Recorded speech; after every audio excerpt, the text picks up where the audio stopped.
মানুষ হাঁকবি হাঁক ভুঁইয়ে হাঁক, বড় বড় ভুট্টার ভুঁই আছে, ভুট্টার ভুঁইয়ে হাঁক, সে হেগেছি কিনা শ্যালই, তাহলে এসব মানা যায়। হাই ফ্রেন্ড, কেমন আছেন?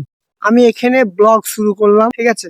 আর আমি কিছু কথা বলবো, এই ভুট্টার ব্যাপারে বলবো, তারপর আমাদের গ্রামে কেরাম চাষ হয়, কেরাম কি হয় এই ব্যাপারে তো আপনারা শুনতে থাকুন। প্রথম কথা হচ্ছে, আমি এখানে পানি দিতে এসেছি সকালবেলা, এখন বেজে গেছে আড়াইটা বেজে গেছে। তো আমার পানি দিতে আজকে রাত হবে। কারণ পানি দিতে রাত হবে কেন, তাহলে আপনাদের বলি। এখন আমাকে যারা পানির দায়িত্বই আছে তারা আমাকে ফোন করলো, আমি ফোন করলাম, ফোন করে বললাম, কাকা তো আজকে পানি হবে? বললেন হ্যাঁ পানি হবে। পাইপ মাইপ সব মাথায় করে নিয়ে চলে আসলাম। তখন দেখছি আমাদের ওখানে কাদা করছে, মানে ধান হবে বলে কাদা করছে। তো কাদা করার পর আমি দেখছি কাদা করছে, এদের কাদা হয়ে গেলে আমি তারপর খুলবো, নাহলে আমি যদি এরা যদি কাদা পানি খোলে, চেম্বার যদি খোলে, তাহলে আমার তাই পানি বার হবে না। তাহলে আমি কি করব, 1 ঘন্টা কি 2 ঘন্টা পর আমি চালু করবো।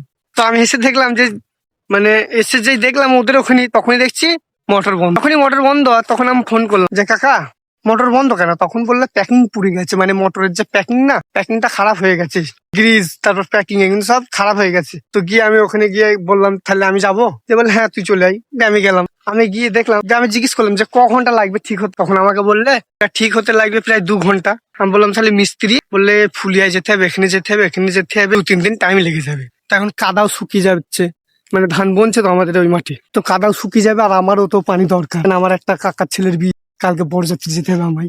তাহলে আমি দেখলাম যা হবে আজকে ঠিক করবো, রাত হলো আজকে পানি। আর আমাদের গ্রামটা অনেক দূর, প্রায় 1 কিলোমিটার হবে। তো আমাকে পানি দিতে হলে একা পানি দিতে হবে। তার জন্য আমি একাই আছি, কিন্তু একা আছি বলতে ওই সাইডে লোক আছে, মানে আমাদের জামাই সম্পর্কে হয়, ওই লোক পানি দিচ্ছে।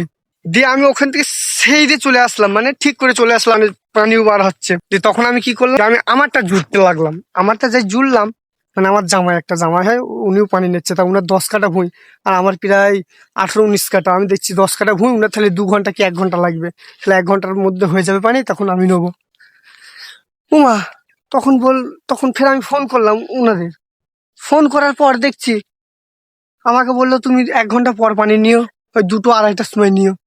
2-2-2:30টার সময় কি নেবো বাপু, পানি বার হচ্ছে না। পানি যখনই বার হচ্ছে না, তখনই আমি ফের ফোন করলাম। ফোন করে দেখি বলছে মোটরের সুইচ, মানে ফিউজ কেটে যাচ্ছে। মানে এক জ্বালা থেকে আসলাম, ফের আর এক জ্বালা ঢুকি।